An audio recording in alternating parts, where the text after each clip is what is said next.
শুনছেননি? লোকমানের ঘটনা সবাই শুনছেন, কে না জানে। লোকমান হাকিম শুরুর জীবনে কৃতদাস ছিল, জবানের কেমন পাওয়ার।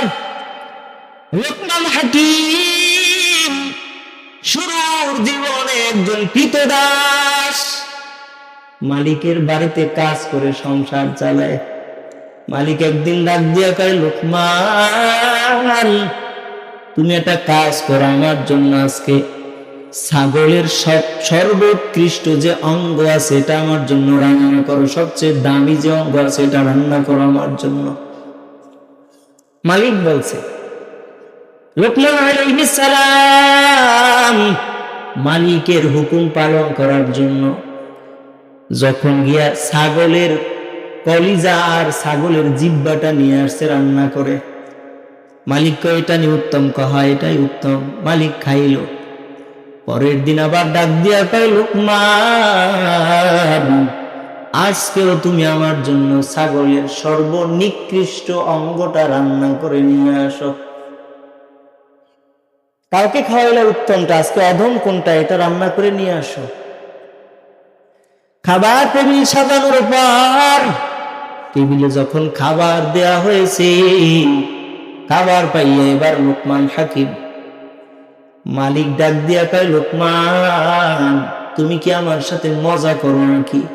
গতকালকেও যে খাবার আমারে পেয়ালার ভিতরে দিলা, আজকেও তো খাবার ওই একই জিনিস দিলা। কালো জিব্বা দিছিল, আজও জিব্বা দেখি। কালকেও কলিজা, আজকেও কলিজা। তোমারে না বললাম আজকে নিকৃষ্ট জিনিসটা খাওয়াইবা? এবার লোকমান হাকিম ডাক দিয়া কয়, ও দুনিয়াদার মালিক, আপনি হয়তো বুঝতে পারেন না। ও দুনিয়ার মালিক, আপনি হয়তো বুঝতে পারেন নাই।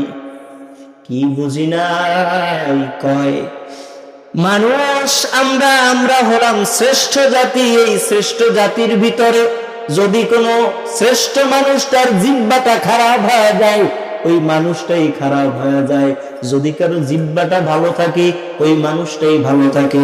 যদি কোনো মানুষের কলিজা অন্তর খারাপ হয়, তাহলে ওই মানুষটাও খারাপ হয়ে যায়। অন্তর যদি ভালো হয়, মানুষটার দাম আল্লাহর দরবারে বেড়ে যায়। উনি বুঝাইলেন, মালিক দাম কিসে বাড়ে? মানুষের যদি জিহ্বা পাওয়ারফুল হয়, মানুষের দাম বেড়ে যায়। মানুষের জিহ্বাটা যদি নিকৃষ্ট হয়, জিহ্বা যদি যেথায় সেথায় ব্যবহার হয়, সত্য বলে, মিথ্যাও বলে, গীবত করে, আছে না নাই?